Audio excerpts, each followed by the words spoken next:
Well, as Earth Day approaches, there's one group out there bringing people together and creating a community around the outdoors, specifically for those who have served or are currently serving in the military with a concentration on conservation. There you go. And joining us live is Trevor Hubbs from Backcountry Hunters and Anglers. He is the director of the Armed Forces Initiative. We're honored to have you with us this morning. And if you don't mind, can you explain how Backcountry Hunters and Anglers came up with this program and its purpose? Tell us more about that. Sure. So Backcountry Hunters and Anglers is a public access awareness group. So any kind of public fishing ramps, public hunting, hiking, camping areas, places to ride your horse, all that is what we try to bring awareness to and protect access to. In 2018, we did a membership survey to try and figure out, where our members live, what initiatives they're most interested in. And one of the questions we asked was, are you affiliated with this military community? It was the first time we asked that question, and we realized 12% of our members were either currently serving or veterans. And that's interesting because that's double the national average of veterans and members of that military community. So we tried to create a program that kind of caters to that. If we were accidentally attracting all these veterans, all this active duty military, what could we do if we tried? So that's when we came up with the Armed Forces Initiative. We took 18 veterans out in 2020 on a mule deer hunt in eastern Montana. That was our first kind of go around. And today we have over 14,000 members. Man, that's so cool. Kind of a two-part question here. We see, you talk about the Montana hunt, the Montana trip. Can you get involved if you're outside of the state of Montana? And whether that's yes or no, how can someone get involved, period? Absolutely. We've expanded. We have active clubs hosting events on 26 active duty military installations, and we have what we're calling state liaisons, which are state leaders in 42 different states. So unless you are in Hawaii, we could probably connect you with somebody within a 90-minute drive.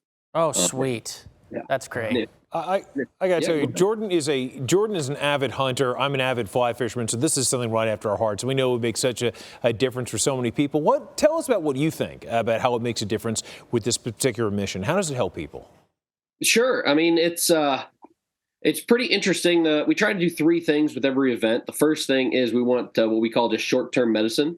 I want to pull people away from their computers, their cell phones, their email, anything that's distracting them, and just put them out into a wilderness environment, whether that's on the river or in the mountains or on the high plains in the Dakotas.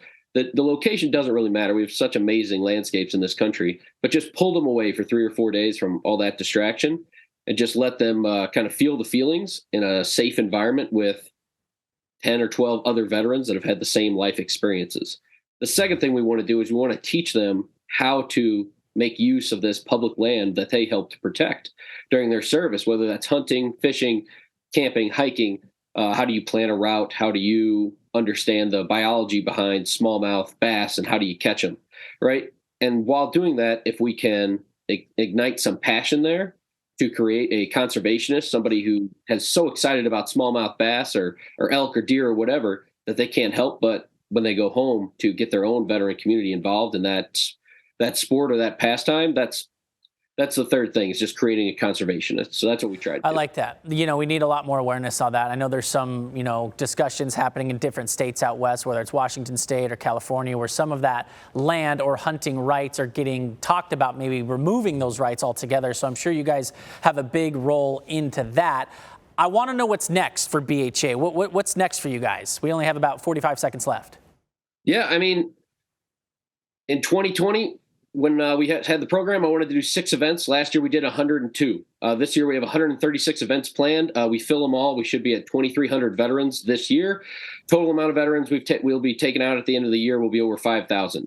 We're really engaged in the Accelerating Veterans Outdoor Act, which was passed in late 2019, which mandates federal public land being used to help veterans do outdoor adjunct therapy, recovering from PTSD, traumatic brain injuries, all that kind of stuff. We're very happy to be involved in the project. Beautiful. Fantastic. We love it.